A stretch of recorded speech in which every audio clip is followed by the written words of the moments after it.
উবাই ইবনে কাব রাদিয়াল্লাহু তাআলা আনহু বলছেন, কুনতু উকসিরু সালাতা আলা নবী সাল্লাল্লাহু আলাইহি ওয়াসাল্লাম, আমি আল্লাহ রাসূল সাল্লাল্লাহু আলাইহি ওয়াসাল্লামের উপরে খুব বেশি দরুদ পাঠ করতাম। এক পর্যায়ে গিয়ে আমি আল্লাহ রাসূল সাল্লাল্লাহু আলাইহি ওয়াসাল্লামকে জিজ্ঞাসা করলাম, কাম আজআলু লাকা সালাতি, হে আল্লাহর রাসূল, আমি যতক্ষণ সময় রব্বুল আলামিনের ইবাদত করি তার মাঝে কতটুকু সময় আপনার উপর দরুদ পাঠ করতে হবে? তখন রাসূল সাল্লাল্লাহু আলাইহি ওয়াসাল্লাম উত্তরে বললেন, মা শিতা, তোমার যতটুকু ইচ্ছা তুমি আমার উপর দরুদ পাঠ করো, এতে কোনো সমস্যা নেই। তখন উবাই ইবনে কাব আবার বলছে, আল্লাহ রাসূল আর রুবু, ঠিক আছে আল্লাহ রাসূল, আপনি তো আমার জন্য কোনো সময় নির্ধারণ করে দিলেন না, আমি তাহলে যতক্ষণ আল্লাহর কাছে দোয়া করি তার 4/1 সময় আপনার উপর দরুদ পাঠ করব। রাসূল সাল্লাম বললেন, মা শিতা, তোমার ইচ্ছা, যতক্ষণ ইচ্ছা আমার উপর দরুদ পাঠ করো। ফাইন জিদতা ফাহুয়া খায়রুন লাক, কিন্তু তুমি যদি আরো বেশি সময় দরুদ পাঠ করো তাহলে সেটা তোমার জন্য কল্যাণকর। তখন উবাই ইবনে কাব আবার বলছে, হে আল্লাহর রাসূল, ঠিক আছে, আমি যতক্ষণ আল্লাহর ইবাদত করি তার অর্ধেক সময় আপনার উপর দরুদ পাঠ করব। আবার আল্লাহ রাসূল একই উত্তর দিচ্ছে, মা শিতা, তোমার ইচ্ছা, ফাইন জিদতা ফাহুয়া খায়রুন লাক, কিন্তু তুমি যদি আরো বাড়িয়ে দাও আমার উপর দরুদ পাঠ করা, তাহলে সেটা তোমার জন্য আরো কল্যাণকর। সুবহানাল্লাহ। এবার উবাই ইবনে কাব আবার বলছে, ঠিক আছে আল্লাহ রাসূল, আমি যতক্ষণ আল্লাহর ইবাদত করি তার 4/3 সময় আপনার উপর দরুদ পাঠ করব।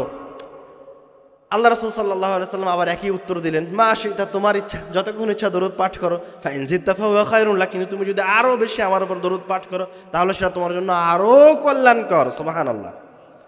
এবার উবাই ইবনে কাব বলছে, হে আল্লাহর রাসূল, আজআলু লাকা সালাতি কুল্লাহ, আমি যতক্ষণ আল্লাহর ইবাদত করি খালি আপনার উপর দরুদই পাঠ করব। এবার রাসূল সাল্লাল্লাহু আলাইহি ওয়াসাল্লামের উত্তর পরিবর্তন হয়ে গেল। রাসূল সাল্লাম বলছেন, তুমি যদি এইভাবে আমার উপর দরুদ পাঠ করো, অতীতা হাম্মাক, তোমার রব্বুল আলামিনের কাছে যত পাওয়া ছিল আল্লাহ রব্বুল আলামিন তোমাকে সব দিয়ে দিবে। মানে তুমি যা চাচ্ছ আল্লাহর কাছে সেটা আল্লাহ তোমাকে দিয়ে দিবে। ওয়াগফিরা লাকা যামবাক, এবং রব্বুল আলামিন তুমি যতক্ষণ পর্যন্ত আমার উপর দরুদ পাঠ করতে থাকবা তোমার পাপগুলিকেও ক্ষমা করতে থাকবে। এর আগের হাদিসে আপনাদেরকে শোনালাম যে একবার দরুদ পাঠ করলে কয়টা গুনাহ মাফ হয়, আর এই হাদিসে রাসূলুল্লাহ সাল্লাল্লাহু আলাইহি ওয়াসাল্লাম বলছেন, নির্দিষ্ট করেননি, তোমার গুনাহকে মাফ করে দেওয়া হবে। সুবহানাল্লাহ। এই জায়গায় আরো একটা কথা ছোট্ট করে বলে রাখি, আমরা যারা রব্বুল আলামিনের কাছে দোয়া করি, সময়ে সময়ে হঠাৎ করে মন চায় জায়নামাজ বিছিয়ে দোয়া করতে শুরু করি, তখন একটা ভুল করি অনেকেই, রাসূলের উপর দরুদ পাঠ করি না। দোয়া করার সময় রাসূলের উপর দরুদ পাঠ করা খুবই জরুরি, খুবই জরুরি। রাসূলের প্রতি ভালোবাসাটার নাম হচ্ছে আল্লাহকে ভালোবাসা। আর রাসূলকে যখন ভালোবাসবেন, আল্লাহ কোরআনুল কারীমে বলছেন যে আপনি রাসূলকে ভালোবাসা দিচ্ছেন আর আল্লাহ আপনাকে ভালোবাসছে। সুবহানাল্লাহ। মানে ট্রান্সফার হয়ে যাচ্ছে এইভাবে। তো যখন আপনি আল্লাহর কাছে দোয়া করছেন তখন শুরু করেন আল্লাহর নাম দিয়ে, তারপরে আগে দরুদ পাঠ করেন রাসূলের উপরে ভালো মতো, একবারে মন থেকে, অন্তর থেকে দরুদে ইব্রাহিমে পাঠ করেন। দরুদে ইব্রাহিমে জানেন তো? তারপরে এবার আপনার মনের যা আছে এগুলি রব্বুল আলামিনকে বলতে থাকেন। তারপর আবার মাঝে মাঝে রাসূলের উপরে দরুদ পাঠ করেন, আবার মাঝে মাঝে রব্বুল আলামিনের আসমা ও সিফাত ধরে আহ্বান করেন। এইভাবে দোয়া করেন, দোয়া সহজে দ্রুত কবুল হবে ইনশাআল্লাহ। আমরা বলছিলাম রাসূল সাল্লাল্লাহু আলাইহি ওয়াসাল্লামের উপর দরুদ পাঠ করার ফজিলত খুবই বেশি। এই জায়গায় আমরা রব্বুল আলামিনের পক্ষ থেকে একটি আয়াত তেলাওয়াত করে আপনাদেরকে শোনাই। আল্লাহ রব্বুল আলামিন কোরআনুল কারীমে বলছেন, ইন্নাল্লাহা ওয়া মালাইকাতাহু ইউসাল্লুনা আলান নবী, নিশ্চয় রব্বুল আলামিন আর তার ফেরেশতারা আমাদের রাসূলের উপর সালাত পড়েন। সুবহানাল্লাহ। ইয়া আইয়ুহাল্লাযীনা আমানু সাল্লু আলাইহি ওয়া সাল্লিমু তাসলিমা, হে মুসলমানেরা যারা ঈমান এনেছো তোমরাও তোমাদের রাসূলের উপর সালাত পড়ো, দরুদ পাঠ করো। সুবহানাল্লাহ। তো আল্লাহর রাসূলের উপর সালাত হচ্ছে আল্লাহ রাব্বুল আলামিন আমাদের রাসূলের প্রশংসা করেন। সুবহানাল্লাহ। আর মালায়েকাদের আমাদের রাসূলের উপর সালাত হচ্ছে তারা রাসূল সাল্লাল্লাহু আলাইহি ওয়াসাল্লামের জন্য ক্ষমা প্রার্থনা করে। আর আমাদের রাসূল সাল্লাল্লাহু আলাইহি ওয়াসাল্লামের উপর দরুদ পাঠ করা হচ্ছে আমরা রব্বুল আলামিনের কাছে রাসূলের উপর দরুদ পাঠ করে কল্যাণ চাই, দ্রুত আল্লাহর কাছে পৌঁছাতে চাই। আরেকটা হাদিসে রাসূল সাল্লাল্লাহু আলাইহি ওয়াসাল্লাম বলছেন, তোমরা জুমার দিনে বেশি বেশি দরুদ পাঠ করো। কেন? কেননা জুমার দিনে তোমরা যত দরুদ পাঠ করেছো আমার উপরে, সব দরুদগুলি আমার কাছে জুমার দিনে পৌঁছানো হয়। এবং আরেকটা বিষয় হচ্ছে, আল্লাহ রাসূল সাল্লাল্লাহু আলাইহি ওয়াসাল্লাম বলছেন যে যত বেশি দরুদ পাঠ করবে কিয়ামতের দিন সে আমার তত বেশি নিকটে থাকবে। সুবহানাল্লাহ। এই গেল দরুদের বিষয়ে আমাদের সংক্ষিপ্ত কথা। মনে থাকবে তো যা বললাম। একটা চ্যাপ্টার কিন্তু শেষ হয়ে গেছে, এখন আমরা দ্বিতীয় চ্যাপ্টারের দিকে যাচ্ছি। সেটা হচ্ছে আল্লাহ রাব্বুল আলামিন কোরআনুল কারীমে বলছেন, ওয়ামা খালাকতুল জিন্না ওয়াল ইনসা ইল্লা লিয়াবুদুন। এই আয়াত সবাই জানে, আমিও জানি, যে এই এলাকার মানুষ সবাই জানে। আমি জিন এবং মানুষকে শুধুমাত্র একটা কাজের জন্য সৃষ্টি করেছি, সেটা কি? আল্লাহর ইবাদত করা। জানেন না আপনারা? তো এবার আমাকে বলেন দেখি যে আপনার সব কাজগুলি কি আল্লাহর ইবাদত? আপনি যে ভ্যান চালাতে বের হন, আপনি যে কৃষিকাজে সকালে বের হন, আপনি যে অফিসে যান, তো এগুলির সাথে আপনার ইবাদতের সম্পর্ক কি? আপনার এই কাজগুলি কি রব্বুল আলামিনের ইবাদতে পরিণত করা হয়েছে, কনভার্ট করা হয়েছে? হ্যাঁ, আপনার এই কাজগুলি কিভাবে ইবাদতে পরিণত হবে? আল্লাহ তো বললেন যে আপনার আর কোনো কাজই নাই রব্বুল আলামিনের ইবাদত ছাড়া। তো আপনি যে রিজিকটা নিচ্ছেন এই দুনিয়ায়, যে রিজিকের জন্য বের হয়েছেন, ওই বের হওয়াটাকে ইবাদতে পরিণত করতে হবে, ওই রিজিক অন্বেষণকে ইবাদতে পরিণত করতে হবে। যেখানে কাজ করতে যাচ্ছেন সেই কাজকে আপনার ইবাদতে পরিণত করতে হবে। আপনি যে এলাকার দায়িত্বশীল আছেন, মেম্বার হন, টিওনো হন, ডিসি হন, আপনার ওই দায়িত্বকে ইবাদতে পরিণত করতে হবে। তো এটাকে আপনি কিভাবে ইবাদতে রূপান্তরিত করবেন? আর এক আয়াতে আল্লাহ রাব্বুল আলামিন বলছেন, ওয়ামা উমিরু ইল্লা লিয়াবুদুল্লাহ মুখলিসিন। আরে তাদেরকে তো আর কোনো নির্দেশই দেওয়া হয়নি আল্লাহর পক্ষ থেকে, আর দ্বিতীয় কোনো নির্দেশই নাই। একটাই নির্দেশ আছে, সেটা হচ্ছে তারা রব্বুল আলামিনের ইবাদত করবে পূর্ণ ইখলাসের সাথে। তার মানে বোঝা যাচ্ছে যে আপনার প্রত্যেকটা কাজ, আপনার জীবনের প্রত্যেকটা সেকেন্ড রব্বুল আলামিনের পক্ষ থেকে দেয়া আমানত, যাকে ইবাদতে রূপান্তরিত করতে হবে। তো আমরা যেমন আমাদের এই মজলিসকে ইবাদতে রূপান্তরিত করলাম কিভাবে? আল্লাহর নাম নিয়ে আর তার রাসূলের পর দরুদ পাঠ করে এবং নিয়তকে পরিচ্ছন্ন করার মাধ্যমে। এটা হচ্ছে প্রথম পদক্ষেপ। যখনই আপনি কোনো কাজ করতে যাচ্ছেন, তখন আপনি আপনার নিয়তকে পরিশুদ্ধ করুন। ইন্নামাল আমালু বিন্নিয়াত। আপনার নিয়তে যদি থাকে যে আমি এই কাজকে ইবাদতে রূপান্তরিত করব, তাহলে ওই কাজের জন্য রব্বুল আলামিন আপনার আমলনামায় নেকি লিখে দিবেন। যেমন আপনি যখন সকালে ভ্যান নিয়ে বের হচ্ছেন, তখন আপনার নিয়তে থাকতে হবে যে আমি হালাল উপার্জন করে নিয়েছি, আমার স্ত্রীকে খাওয়াবো, আমার স্ত্রী রাস্তা রাস্তা ঘুরবে না। আমি হালাল উপার্জন করে নিয়ে এসে আমার সন্তানগুলির ভরণ পোষণ করব, তাদেরকে আল্লাহর রাস্তায় মানুষ করবো। বাস, আপনার নিয়ত যখন পরিশুদ্ধ হয়ে গেছে, আর এই নিয়তে আপনি ভ্যান নিয়ে বের হয়েছেন, এবার যতক্ষণ পর্যন্ত আপনি ভ্যান চালাবেন, ততক্ষণ আপনার আমলনামায় আল্লাহ রাব্বুল আলামিনের পক্ষ থেকে নেকি লেখা হবে। এটা কি কঠিন কোনো কিছু? কঠিন কিছু নয়। কাজে বের হচ্ছেন তখন ঠিক একইভাবে নিয়তকে পরিচ্ছন্ন করে নেন, কোনো খারাপ কাজের সাথে জড়িয়েন না। কিছু কিছু সময় কিছু কিছু ব্যতিক্রম কাজ আছে, যেগুলিতে নিয়তের পাশাপাশি আরও কিছু বলে নিলে, আরও কিছু করলে বেশি নেকি পাওয়া যায়। যেমন আপনি যদি কোনো এলাকার দায়িত্বশীল হন, আপনি যদি এমপি, মন্ত্রী, ডিসি, মেম্বার হন, অথবা আপনি যদি কোনো প্রতিষ্ঠানের পরিচালক হন, আর আপনার নিয়তে যদি কোনো ত্রুটি না থাকে, আপনি যদি কোনো মানুষের উপর জুলুম না করেন, ন্যায় পরায়ণতার সাথে আপনার দায়িত্ব পালন করেন, তাহলে আল্লাহর রাসূল সাল্লাল্লাহু আলাইহি ওয়াসাল্লাম বলছেন, সাবআতুন ইযিল্লুহুমুল্লাহু তাআলা ফি যিল্লিহি। আল্লাহ রাব্বুল আলামিন 7 শ্রেণীর মানুষকে কিয়ামতের দিন তার ছায়াতলে আশ্রয় দিবেন। তার প্রথম শ্রেণীর মানুষ হচ্ছে ইমামুন আদিল, ন্যায় পরায়ণ দায়িত্বশীল। সুবহানাল্লাহ। মানে আপনি যদি আপনার প্রতিষ্ঠানের দায়িত্ব ন্যায়পরায়ণতার সাথে পরিচালনা করেন, তো কিয়ামতের দিনে রব্বুল আলামিনের ছায়াতলে আপনার জায়গা আছে, রব্বুল আলামিনের আরশের নিচে আপনার জন্য জায়গা আছে। সুবহানাল্লাহ। আপনি এলাকার মেম্বার, আপনি মানুষের উপর জুলুম করিয়েন না, অন্যায় করিয়েন না, ন্যায়পরায়ণতার সাথে দায়িত্ব পালন করেন, জাস্ট শুধু ন্যায়পরায়ণতার সাথে দায়িত্ব পালন করেন রব্বুল আলামিনের সন্তুষ্টির উদ্দেশ্যে, কিয়ামতের দিন আপনার জন্য আরশের ছায়া অপেক্ষা করছে। এটা হচ্ছে এই কাজের জন্য এক্সট্রা রব্বুল আলামিনের পক্ষ থেকে জাযা, প্রতিদান, কেননা ওই দায়িত্ব কঠিন। এই যে মাদ্রাসার পরিচালক আছে না, সকাল সন্ধ্যা মানে ও মাদ্রাসার পরিচালক আমার ভাই এসে বলছে যে আমার ছেলেটাকে ভর্তি নেন, আমি তো আপনার ভাই হই। এখন ভাইয়ের কথা ফেলতে পারে না, ভর্তি নিয়ে নিয়েছে, মানে এই ন্যায়পরায়ণ নয়।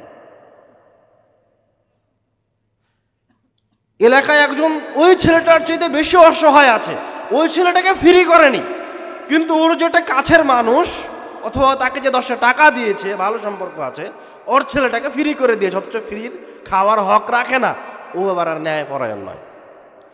তো দায়িত্ব পালন করা কঠিন জিনিস, খুবই কঠিন।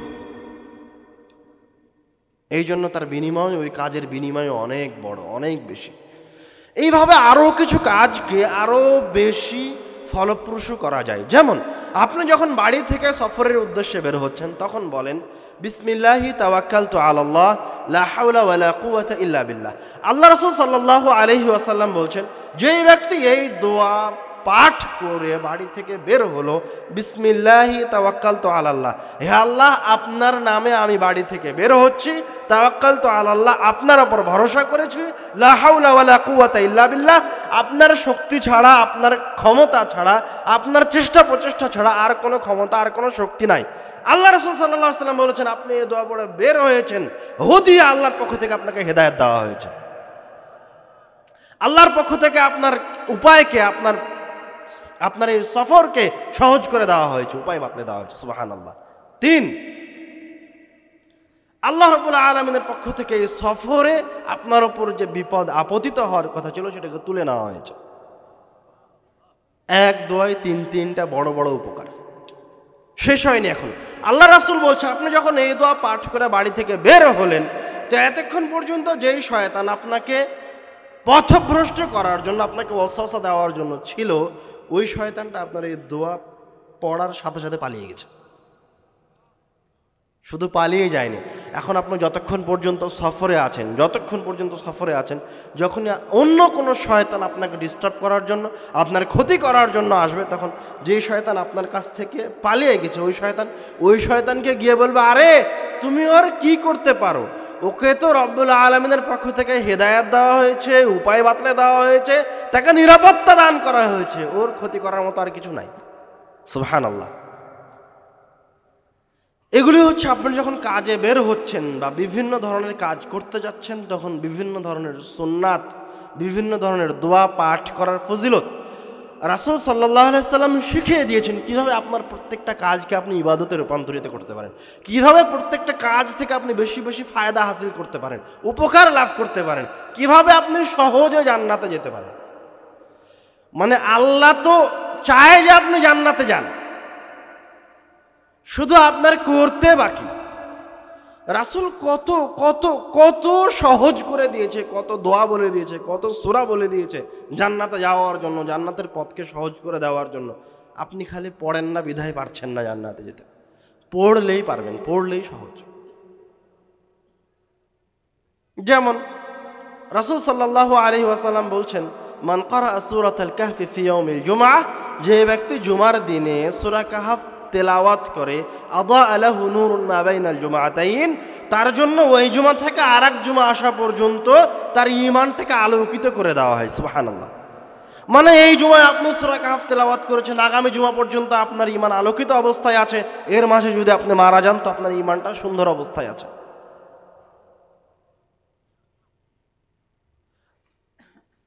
রাসূল সাল্লাল্লাহু আলাইহি ওয়াসাল্লাম বলছেন, মান ক্বারা আয়াতাল কুরসিয়্যি দুবরা কুল্লি সালাতিন মাকতুবাহ, যেই ব্যক্তি প্রত্যেক 5 ওয়াক্ত সালাতের শেষে আয়াতুল কুরসি তেলাওয়াত করলো, লাম ইয়ামনাহু মিন দুখুলিল জান্নাতি ইল্লাল মাউত, ওই ব্যক্তিটা মারা গেলেই জান্নাতে চলে যাবে। সুবহানাল্লাহ। তো মানে এর চেয়ে থেকে সহজ কিছু আছে? এর চেয়ে তো সহজ কিছু হতে পারে না। এইভাবে আল্লাহর রাসূল সাল্লাল্লাহু আলাইহি ওয়াসাল্লাম কত দোয়া শিখিয়ে দিয়েছেন, জান্নাতে যাওয়ার পথকে কত সহজ করে দিয়েছেন, তার হিসাব নাই। যেমন সাইয়্যিদুল ইস্তিগফার, কারো মুখস্থ আছে সাইয়্যিদুল ইস্তিগফার? বলেন দেখি একটু। আল্লাহুম্মা আনতা রাব্বি লা ইলাহা ইল্লা আনতা খালাকতানি। এই যে সাইয়্যিদুল ইস্তিগফার যে সকালে পাঠ করবে, সন্ধ্যা হওয়ার আগে মারা যাবে, তার জন্য জান্নাত। এই সাইয়্যিদুল ইস্তিগফার যে সন্ধ্যায় পাঠ করবে, আবার সকাল হওয়ার আগে মারা যাবে, তার জন্য জান্নাত। জান্নাত কত সহজ, কিন্তু শয়তান ওয়াদা করে রেখেছে আপনাকে পড়তে দেবেন। আপনি মাজলিস থেকে বের হয়ে যান, মিষ্টি কিনতে কিনতে ভুলে যাবেন কি বলেছিল শাইখ।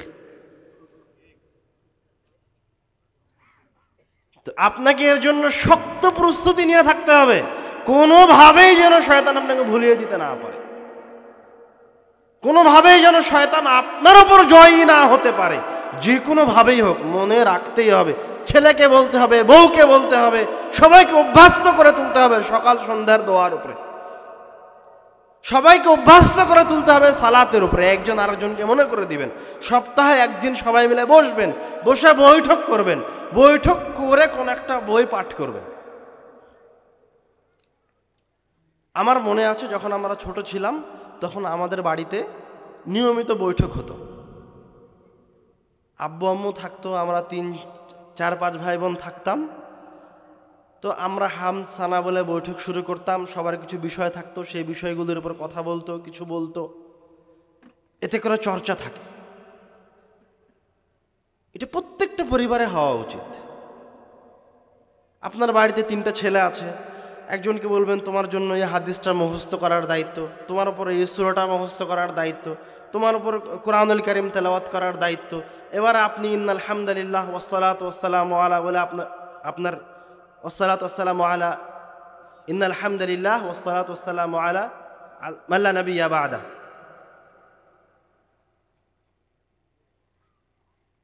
এই দোয়া বলে আপনি শুরু করেন। শুরু করে আপনার ছেলের নামটা বলেন, যে আগে কোরআন তেলাওয়াত করবে সে আগে সে কোরআন তেলাওয়াত করুক, যারা উপরে একটা হাদিস মুখস্থ করতে দেওয়ার দায়িত্ব দেওয়া আছে সে একটা হাদিস বলুক। তারপরে একটা বই থেকে আপনারা কিছুক্ষণ পড়েন, আব্বুর উপদেশ বই আপনাদের সবার কাছে আছে, ওখান থেকে 2-3 পৃষ্ঠা করে পড়েন প্রত্যেক সপ্তাহে। পরিবারকে রব্বুল আলামিনের জিকিরের উপর প্রতিষ্ঠিত করেন। মনে রাখেন, মনে রাখেন, ভালোভাবে মনে রাখেন, আপনার প্রত্যেকটা সেকেন্ড এবং আপনার প্রতি ফোঁটা রক্ত রব্বুল আলামিনের পক্ষ থেকে দেওয়া আপনার জন্য আমানত। এবং রব্বুল আলামিন আপনাকে যে সেকেন্ডটা দিয়েছেন এবং আপনার জিহবা নড়ানোর যে ক্ষমতা দিয়েছেন, এটা শুধুমাত্র রব্বুল আলামিনের ইবাদতের জন্য দিয়েছেন। আপনার জীবনের কোনো সেকেন্ড, কোনো মিনিট, কোনো ঘন্টা গণতন্ত্রের শিরকি মতবাদের পিছনে ব্যয় হতে পারে না।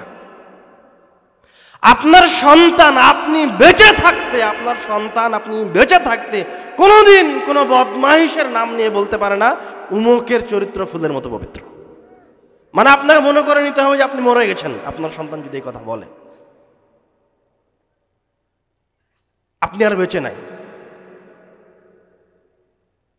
আপনি বেঁচে থাকতে আপনার সন্তান ঘুমিয়ে আছে আর আপনি একাই মুরব্বী মানুষ মসজিদে এসে সালাত পড়ছেন, আপনি কি মনে করছেন যে আপনি একাই সালাত পড়ে একাই জান্নাতে চলে যাবেন? ওরা তো আপনার দায়িত্বে আছে। 12 বছর পার হয়ে গেছে মানে ওকে আপনি পিটিয়ে সালাতে নিয়ে যাবেন, 12 বছর পর্যন্ত নসিহত করবেন। 10-12 বছর পার হয়ে গেছে মানে আপনাকে জোর করে হলেও তাকে সালাতে নিয়ে যেতেই হবে, কোনো উপায় নাই। না নিয়ে গেলে আপনি ক্ষতিগ্রস্ত, আপনার পরকাল যাবে। আল্লাহ রাব্বুল আলামিন কোরআনুল কারীমে সূরা মুলকের 2য় আয়াতে বলছেন, আল্লাযী খালাকাল মাউতা ওয়াল হায়াতা লিয়াবলুয়াকুম আইয়ুকুম আহসানু আমালা। আল্লাহ রাব্বুল আলামিন মৃত্যু এবং জীবনকে সৃষ্টি করেছেন লিয়াবলুয়াকুম আইয়ুকুম আহসানু আমালা, যে আপনাদেরকে একটু পরীক্ষা নেবেন, সামান্য একটু পরীক্ষা নেবেন এই সময়টার মাঝে, যে এই পরীক্ষায় কে উত্তীর্ণ হচ্ছে, কে সবচেয়ে বেশি ভালো কাজ করছে। আহসানু আমালা, কে ভালো কাজ করে এই সময়টায়। মানে এই সময়টা আপনার জন্য পরীক্ষার জায়গা। আপনার জীবনে 30 বছর পার হয়ে গেছে, আপনি এখনো চিন্তা করেন, আপনার কাছে মনে হবে 30 বছর পার হয়ে গেল আমার জীবনের, মনে হচ্ছে কয়টা দিনই বা হবে, 30 বছর মনে হয়, 30 বছর যেন 3 দিনের সমান। আর কিয়ামতের একটা দিন আমাদের যদি হিসাব করা হয়, কেউ কেউ বলছেন তাদের হিসাব অনুযায়ী যে আমাদের জীবনের সর্বোচ্চ 2-3 মিনিট হতে পারে। মানে কিয়ামতের ওই একদিনের তুলনায় আপনি দুনিয়াতে যে 60 বছরের জীবনে আছেন, এই 60 বছর হচ্ছে কিয়ামতের একদিনের জায়গায়, একদিনের অবস্থা অনুযায়ী, সময় অনুযায়ী এই 2 মিনিট সর্বোচ্চ। মানে আল্লাহ আপনাকে 2 মিনিট সময় পরীক্ষা নিচ্ছেন, এই জায়গায় আপনি পথভ্রষ্ট হয়ে গেছেন। 2 মিনিট আপনি ঠিক থাকতে পারছেন না। এই 2 মিনিট যদি ঠিক থাকতে পারেন তো কিয়ামতের পুরো দিন আপনার জন্য নিরাপদ। আপনার তো এই দুনিয়াতে থাকার কোনো উপায় নাই, আপনাকে যেতেই হবে। যতই চেষ্টা করেন না কেন যে আপনি মুমিন হন, মুনাফিক হন, মুসলিম হন, অমুসলিম হন, কাফের হন, আল্লাহ রাব্বুল আলামিন বলছেন ফাআসাবাতকুম মুসিবাতুল মাউত, তোমাদের সবাইকেই মৃত্যুর বিপদ গ্রাস করবে। মৃত্যুর সম্মুখীন হতেই হবে, কোনো উপায় নাই, মারা যেতেই হবে।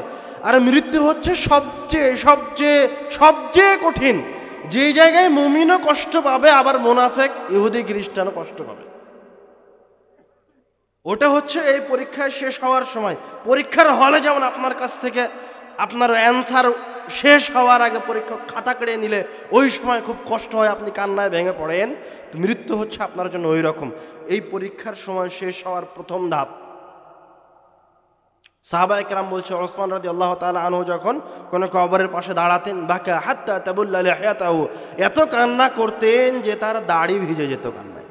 তখন তাকে বলা হতো, হে ওসমান রাদিয়াল্লাহু তাআলা আনহু, আপনার সামনে জান্নাতের কথা বলা হয়, জাহান্নামের কথা বলা হয়, আপনি কাঁদেন না, আর আপনি কবরের সামনে দাঁড়িয়ে থেকে এইভাবে কান্নাকাটি করছেন।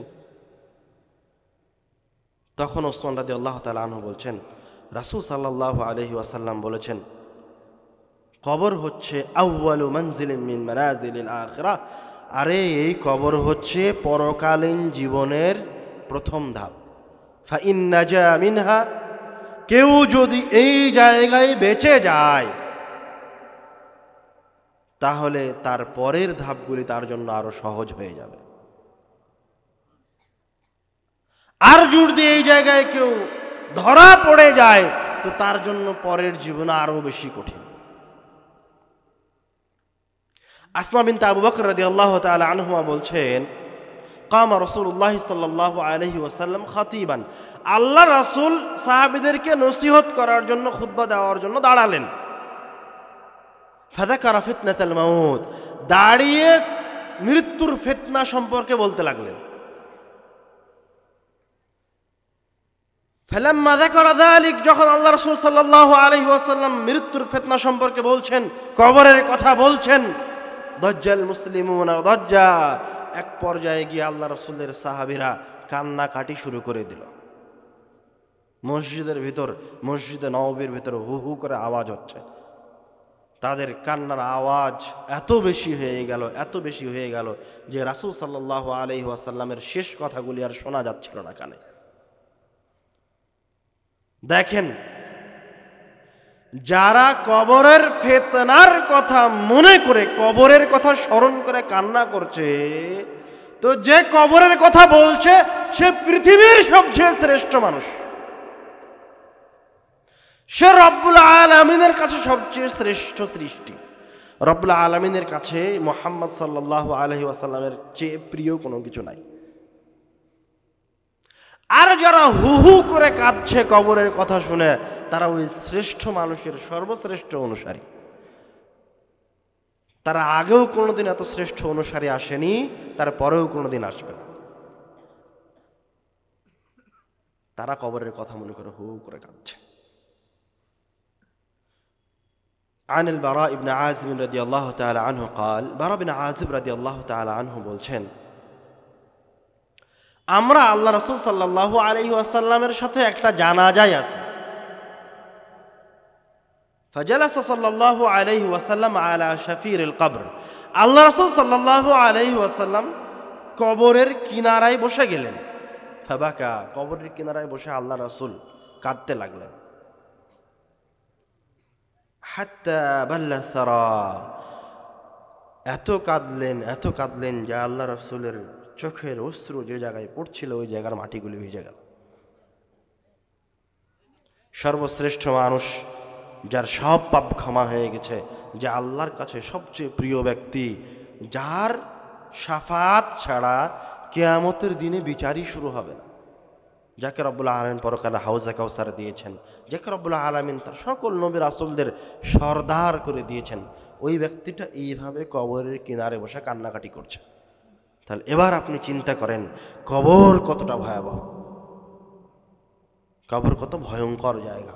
এবার আপনি চিন্তা করেন যে আপনার নাফসটা কি ভালো নাফস, যার অভ্যর্থনায় ভালো ফেরেশতা আসবে, না আপনার নাফসটা খারাপ নাফস? যখন আপনার নাফস, আপনার রূহ বের হয়ে যাবে, তখন আপনার জন্য কালো কুচকুচে ভয়ঙ্কর ফেরেশতা আসবে। আপনি নিজেই চিন্তা করেন। বারা বিন আযিব রাদিয়াল্লাহু তাআলা আনহু বলছেন, খারাজনা মা রাসূলিল্লাহি সাল্লাল্লাহু আলাইহি ওয়াসাল্লাম ফি জানাজাতি রাজুলিন মিনাল আনসার, আমরা আল্লাহ রাসূলের সাথে একটা জানাজার সালাতের জন্য বের হলাম। ফান্তাহাইনা ইলাল কবর ওয়ালাম্মা ইউলহাদ, আমরা জানাজার জন্য বের হয়েছি কিন্তু রাস্তাতেই কবর পড়ে গেল। আল্লাহ রাসূল সাল্লাল্লাহু আলাইহি ওয়াসাল্লাম কবরের ওখানে কবরস্থানে থেমে গেলেন। ওয়ালাম্মা ইউলহাদ, এখন পর্যন্ত ওই সাহাবীর জন্য, ওই আনসার সাহাবীর জন্য কবর খনন শেষ হয়নি। ফাজালাসা রাসূলুল্লাহ সাল্লাল্লাহু আলাইহি ওয়াসাল্লাম, আল্লাহ রাসূল সাল্লাল্লাহু আলাইহি ওয়াসাল্লাম ওই গোরস্থানে বসে গেলেন। ওয়াজালাসনা হাওলা, আমরাও সাহাবীরা আল্লাহ রাসূলকে ঘিরে বসে গেলাম কবরস্থানে। কাআন্না আলা রুউসিনা আত-তায়র, এমন স্তব্ধ হয়ে বসে আছি আমরা, এমন স্তব্ধ হয়ে গেলাম, কাআন্না আলা রুউসিনা আত-তায়র, যেন আমাদের মাথার উপরে পাখি বসে আছে। হাত্তা রাফা রাসাহ, এক পর্যায়ে গিয়ে আল্লাহ রাসূল সাল্লাল্লাহু আলাইহি ওয়াসাল্লাম তার মাথাটাকে উঠালেন, উঠিয়ে বলছেন, ইস্তাঈযু বিল্লাহি মিন আযাবিল কবর, তোমরা আল্লাহর কাছে কবরের আযাব থেকে পরিত্রাণ চাও। ইস্তাঈযু বিল্লাহি মিন আযাবিল কবর, তোমরা আল্লাহর কাছে কবরের আযাব থেকে পরিত্রাণ চাও। ইস্তাঈযু বিল্লাহি মিন আযাবিল কবর, তোমরা আল্লাহর কাছে কবরের আযাব থেকে পরিত্রাণ চাও। এভাবে আল্লাহ রাসূল কয়েকবার বললেন। আল্লাহ রাব্বুল আলামিন আমাদেরকে কবরের আযাব থেকে পরিত্রাণ দান করুন, আল্লাহুম্মা আমিন। এবার আল্লাহ রাসূল সাল্লাল্লাহু আলাইহি ওয়াসাল্লাম তার সাহাবীদের সামনে কবরস্থানে বসেই ভালো ব্যক্তি, ভালো নাফস, ভালো রূহকে, তার রূহটা কিভাবে বের হয়ে যাবে, খারাপ নাফস কার, খারাপ নাফসটা, খারাপ রূহটা কিভাবে বের হয়ে যাবে, তা সাহাবীদেরকে বলতে লাগলেন কবরস্থানে বসেই। আমি আল্লাহ রাসূল সাল্লাল্লাহু আলাইহি ওয়াসাল্লামের এই হাদিসটা হুবাহু আপনাদের সামনে ওইভাবে অনুবাদ করে শোনাচ্ছি যেভাবে আল্লাহ রাসূল সাল্লাল্লাহু আলাইহি ওয়াসাল্লাম কবরস্থানে বসে তার সাহাবীদেরকে বলেছিলেন। মনোযোগ দিয়ে শুনুন, খবরদার কেউ আশেপাশে দিয়ে হেঁটে যাবেন না, কেউ কথা বলবেন না। যে স্টেজে বসে আছেন সে স্টেজ থেকে নামবেন না, যে নিচে আছেন ও স্টেজে উঠবেন না, কেউ কোনো দিকে নড়াচড়া করবেন না, নিস্তব্ধ হয়ে হাদিস শুনেন, হাদিসের অনুবাদ শুনেন। আল্লাহ রাসূল সাল্লাল্লাহু আলাইহি ওয়াসাল্লাম বলছেন, ইন্নাল আবদাল মুমিনা ইযা কানা ফি ইকবালিন মিনাল আখিরাহ ওয়া ইনকিতাইন মিনাদ দুনিয়া, যখন কোনো মুমিন বান্দার রূহ বের হয়ে যাওয়ার সময় হয়, দুনিয়া ত্যাগ করার সময় হয়, নাযালাত ইলাইহি মালাইকাতুম মিনাস সামা, তখন তার জন্য আল্লাহর পক্ষ থেকে আসমান থেকে ফেরেশতারা নেমে আসে। সুবহানাল্লাহ। রাসূল সাল্লাল্লাহু আলাইহি ওয়াসাল্লাম এই ফেরেশতাদের চেহারার বিষয়ে বলছেন, বিদুল উজুহ, ওই ফেরেশতাগুলির চেহারা খুব সুন্দর, একদম সাদা ধবধবে। কাআন্না উজুহাহুমুশ শামস, এত সুন্দর দেখতে, এত সুন্দর দেখতে, যেন চেহারাগুলো সূর্যের মতো জ্বলজ্বল জ্বলজ্বল করছে। দেখলেই মনটা তাদের সাথে সাক্ষাৎ করতে চাইবে, তাদের দিকে শুধু তাকিয়ে থাকতে চাইবে। মাআহুম কাফানুম মিন আকফানিল জান্নাহ, তাদের সাথে থাকবে জান্নাতের কাফন। ওয়া হানুতুম মিন হানুতিল জান্নাহ, জান্নাত থেকে নিয়ে আসা হানুত এক প্রকার সুঘ্রাণ। ফায়াজলিসুনা মিনহু মাদ্দাল বাসার, তারা ওই মুমিন ব্যক্তির দৃষ্টি সীমার চতুর্পাশে অবস্থান গ্রহণ করবে। সুম্মা ইয়াজিউ মালাকুল মাউত, অতঃপর মালাকুল মাউত আসবে। হাত্তা ইয়াজলিসা ইনদা রাসি, মালাকুল মাউত এসে ওই পরহেজগার ব্যক্তির মাথার পাশে বসবে, বসে বলবে, ইয়া আইয়াতুহান নাফসুত তাইয়্যিবাহ, হে সুন্দর আত্মা, ভালো আত্মা, উখরুজি ইলা মাগফিরাতিন মিনাল্লাহ ওয়া রিদওয়ান, তুমি আল্লাহর ক্ষমা এবং রব্বুল আলামিনের সন্তুষ্টির দিকে বের হয়ে আসো। আল্লাহ রব্বুল আলামিন কুরআনুল কারীমে বলছেন, ইয়া আইয়াতুহান নাফসুল মুতমাইন্নাহ ইরজিই ইলা রাব্বিকি রাদিয়াতাম মারদিয়াহ, হে মুতমাইন্না আত্মা, প্রশান্তিময় আত্মা, ইবাদত গুজার আত্মা, তুমি তোমার রবের দিকে চলে আসো। রাসূল সাল্লাল্লাহু আলাইহি ওয়াসাল্লাম তার সাহাবীদেরকে বলছেন, ফাতাখরুজু তাসিলু কামা তাসিলুল মাউ মিন ফিস সিকা, তখন ওই ভালো মানুষের আত্মাটা ওইভাবে বের হয়ে আসবে যেভাবে মশক থেকে এক ফোঁটা পানি গড়িয়ে পড়ে। সুবহানাল্লাহ।